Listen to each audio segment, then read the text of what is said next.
Pope Francis, from butcher's son to the people's pontiff. How Pope Francis changed the Catholic Church. What happens when the son of an Italian immigrant butcher becomes the head of 1.3 billion Catholics worldwide? Why did a man who once dreamed of being a chemist become the first Jesuit pope in history? And how did his bold, sometimes controversial, always human approach to the papacy win hearts, ruffle feathers, and rewrite the rulebook of the Vatican? This isn't just a story about religion. It's a tale of transformation, disruption, and the power of compassion on a global scale. Don't even think about clicking away. This is the untold story of Jorge Mario Bergoglio, better known as Pope Francis, the people's pontiff. Born on December 17, 1936 in Buenos Aires, Argentina, Jorge Mario Bergoglio was the first of 5 children born to Mario and Regina Bergoglio, Italian immigrants with deep Catholic roots. His father worked as a railway accountant, his mother as a homemaker. Life was simple but strict, laced with the teachings of faith and the rhythms of working-class Argentina. Young Jorge was no stranger to hardship. He suffered a severe lung infection in his teens and had part of one lung removed, a fact that would later add to his image of quiet resilience. Though he flirted with the idea of becoming a chemist and even earned a diploma in chemistry, something deeper tugged at his soul. He reportedly told a friend after his first confession, "I felt something had changed in me. I had this powerful experience of God's mercy." Spoiler alert, that experience would set the course for a revolutionary future. In 1958, he entered the Society of Jesus, the Jesuits, a group known for intellectual rigor, missionary zeal, and not seeking positions of power. Yes, the irony is delicious. He was ordained in 1969 and rapidly climbed the Jesuit ranks, known for his ascetic lifestyle and deep empathy for the poor. He turned down a chauffeur and cooked his own meals, often seen taking public transport long before it was fashionable. By 1973, at just 36, he became the provincial superior of the Jesuits in Argentina, right during the country's brutal, dirty war, when dissidents disappeared without a trace. Here's where it gets murky. He was accused by some of not doing enough to protect 2 Jesuit priests abducted by the military junta. Years later, evidence showed he had worked behind the scenes to help them. Still, it became the first controversy that would haunt his later rise. His character? A man of few words but immense presence, said fellow Jesuit Father Guillermo Marco. You could feel the weight of his silence. Named Archbishop in 1998, Cardinal in 2001 by John Paul II, Bergoglio embraced his role with a minimalist flair.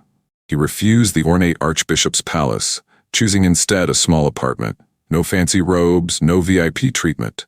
He became known for ministering to the poorest of Buenos Aires, washing the feet of AIDS patients, advocating for slum dwellers, and grilling corrupt politicians. He was a man of the people.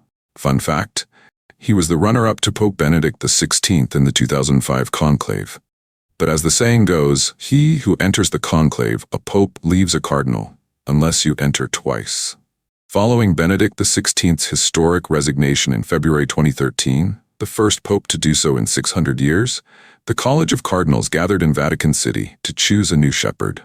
On March 13, 2013, after 5 ballots, white smoke curled from the Sistine Chapel chimney. Jorge Mario Bergoglio had become Pope Francis, the first Jesuit, first from the Americas, and first to take the name Francis in honor of Saint Francis of Assisi, the saint of the poor. Cardinal Jean-Louis Tauron declared, "Habemus papam." The world watched a humble figure in white step onto the balcony, bowing his head and saying, "Pray for me." That moment alone told the world this papacy would be different. Reforms, curious shakeup, he restructured the notoriously tangled Vatican bureaucracy. Think of it as Vatican 2.0 with fewer silk robes, more spreadsheets. Banking transparency. He cleaned up the scandal-ridden Vatican Bank, introducing transparency and slamming shut the doors on money laundering. Environmental crusade. In Laudato Si, 2015, he declared climate change a moral issue. The earth, our home, is beginning to look more and more like an immense pile of filth. Ouch. Progressive stands. Supported civil unions for same-sex couples. Was the first pope to utter, "Who am I to judge?" in reference to gay Catholics. Reached out to Muslims, Jews, atheists, basically everyone left at doubter potluck. Controversies and criticism. Conservatives bristled.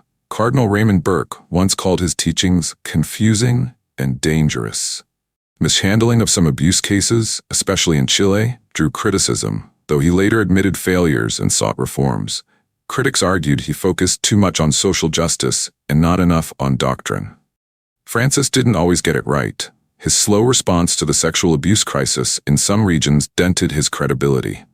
His decentralized approach sometimes created more theological questions than answers. Yet, what made him beloved was precisely his humanness. He apologized, corrected, and kept walking, literally, often with a limp due to sciatica, but always moving forward. Even in his later years, he continued interfaith dialogue, traveled to war zones and refugee camps, pushed the church toward inclusion, decentralization, and reform. Pope Francis didn't just lead the church. He lived among its fringes. He taught the world that a shepherd smells like the sheep, not the throne room. Whether shaking hands with lepers or tweeting forgiveness to 18 million followers, he left an indelible mark. His famous quote, "A little bit of mercy makes the world less cold and more just."